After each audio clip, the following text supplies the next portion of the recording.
الحمد لله رب العالمين، وصلى الله على سيدنا محمد وعلى آله وصحبه أجمعين. أما بعد إخواني، meel kasta idinka aad joogto waa idin salaamayaa. maanta waa ujeedaan baraf xoog leh ayaa dhacay, marka walaalaha kolley masaajidka waa ujeedaan waa xiran yahay ilaa amar dambe. barafkan maba la soo gali karo, dadkii saxriir ay ku soo galayaan. baabuurtii waa ujeedaa way dugmeen, waa ujeeda hal xab lama arkayo baabuurtii. marka insha allah markii barafka la xaagaan iskugu imaanayna insha allah.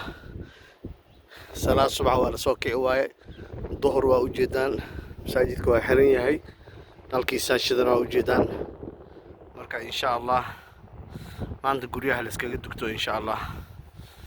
waa mahadsantihiin, wajazaakum allahu khayr, wassalaamu calaykum ورحمة الله وبركاته.